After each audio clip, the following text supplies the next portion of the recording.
Hi வாங்க குயிக்காக மண் சட்டியில் எப்படி மீன் குழம்பு வைக்கலான்றத பார்க்கலாம். மண் பாத்திரத்தில் அந்த மண் வாசனை போகணும்னா தயிர் தண்ணி இல்லாட்டினா அரிசி கழுவின தண்ணி ஊற வச்சிங்கன்னா அந்த மண் வாசனை போயிடும். அதுக்கப்புறம் ஒரு அடுப்பு பற்ற வச்சு மண் பாத்திரத்தை வைங்க. மண் பாத்திரத்தை வச்சு நல்லா சூடானதுக்கப்புறம் கடாயில் எண்ணெய் ஊற்றி ஜீரகம் வெந்தயம் தேவையான அளவுக்கு போட்டுக்கோங்க.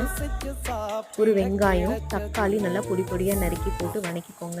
கைப்பிடி அளவு கருவேப்பிலையும் போட்டு கூட வணக்கிக்கோங்க. வணக்கினதுக்கப்புறம் மஞ்சத்தூள் மிளகாத்தூள் கொத்தமல்லி தூள் தேவையான அளவு போட்டுக்கோங்க. ஒரு வரமிளகாயை ஆட் பண்ணிக்கோங்க. அது நல்லா வணங்கினதுக்கப்புறம் தேவையான அளவு புளித்தண்ணி ஆட் பண்ணிக்கோங்க. புளித்தண்ணி ஆட் பண்ணதுக்கப்புறம் இன்னும் ஒரு 2 மினிட்ஸ் நல்லா வணக்க விடுங்க. வணக்கினதுக்கப்புறம் தேவையான அளவு உப்பு கல்லுப்பு ஆட் பண்ணிக்கோங்க. தேவையான அளவு தண்ணி மீன் துண்டை ஆட் பண்ணிக்கோங்க. ஆட் பண்ணதுக்கப்புறம் 2 to 5 மினிட்ஸ் நல்லா கொதிக்க விட்டதுக்கப்புறம் கொத்தமல்லியை தூவி இறக்கி இப்போ சாப்பிடுங்க.